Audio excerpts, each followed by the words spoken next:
Here is a small part from the full list of excuses that I like to give people when they ask me why I don't train for arm wrestling. I tried to start training just a little bit now. I'm thinking about something in spring. I just don't have the strength or the time. I still try and I come up with something, but my left arm is crunching for some reason. They say that it could be the ligament that is crunching. Thank God the pain is gone now. Don't you think that these lines suit my personality very well? And yes, these words are not mine. These words came from Denis Cyplenkov. Looks like at least Cyplenkov's left arm career is over because he was struggling against Sergey Bogoslov too. I don't care how much injured Denis Cyplenkov is, in what shape he is. Even if he gets healthy, his left arm is never coming back. So Devon Larratt can say goodbye to the hopes of defeating Denis on the left arm. That match will never happen. You simply cannot go from getting destroyed by Bogoslov or even Valera Chobutaru on the left arm and then arm wrestle someone at the top level. It simply cannot happen no matter how much recovery you do. But still on the right arm, there is some hope. He was cracking Bogoslov's wrist pretty easy in the straps. I was about to say that Bogoslov can get almost anyone in his hook. He's very fast and very proficient with his move. But apparently not against Denis, and a part of that can be because Bogoslov's right arm was also injured. He hasn't arm wrestled on the right in a while. So he's also recovering from injury and isn't in competition shape as of now. But once again, no amount of recovery can cover up that big of a gap. Denis would still crack his wrist pretty easy without any problem. I don't know why Denis still has this thought process that he must compete only against the top guys in the world. He should take the John Brzezinski approach as of now. Whatever matches are offered, accept them. If he can accept the Hermes Gasparini and Devon Larratt matches, then surely he can also accept some of the easier matches. And Denis also needs to take the Engin Terzi approach here. Engin knew that he won't have the motivation to train unless he has a deadline, unless the match is already confirmed. He confirmed the match against Arthur and then he started training. That's what Denis needs to do as well. If he doesn't have a match that is coming up, he won't start training. He has been saying that he will train, he will come back for 2 years now, and yet we have seen nothing from him. And since we were talking about Sergey Bogoslov, he was wearing an East vs West t-shirt, although I don't think he has ever been on that stage. I think the guy deserves a match.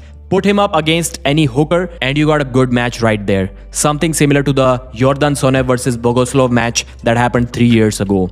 Bogoslov is a 2 times AMC gold medalist in the 105 kg category and 2 times silver medalist as well. That has to mean something. It is more than enough to get you an opportunity to compete at East versus West. Now he's weighing 113 kilos, he can easily cut down to 105. It looked like Brian Shaw listened to the criticism that was thrown towards his way, especially by me in one of my previous videos. Because this time, Brian did show us more arm wrestling exercises than before. Because before this video, it was literally just 60 to 90 seconds of arm wrestling content and 10 minutes of him either selling some stuff or doing regular gym workouts. But this recent video was not like that. And the good thing is that even though he's traveling, he's carrying this equipment with him, which allows him to practice arm wrestling exercises whenever and wherever he wants to. But with that being said, he wasn't looking super sharp against this guy on the table. He was basically going sideways like a beginner. I'm not sure if that is specifically what Brian Shaw was intentionally training on the table, just his side pressure along with a little bit of pronation, but that's what it seemed to me. He was not looking sharp, he was not looking like an experienced arm wrestler would on the table. If he does that move against Leonidas Arcona, he will lose his wrist for sure. You cannot go full sideways against a top roller like Leonidas. The good thing is that Brian does have a flop press to follow up with, but he needs to use that flop press when he's already pretty close to winning the match. Or close to winning that particular round, I should have said. And since we talked about Engin earlier in this video, let's talk about him a little bit more. Some of the posts that Engin shared on his Instagram page or the stories. Today was pronation day training. He did 25 kilos in a particular exercise and 30 kilos is the goal. Remember, we're talking about the left arm, the upcoming Yanis Omolin super match. On the pronation machine, he did 90 kilos.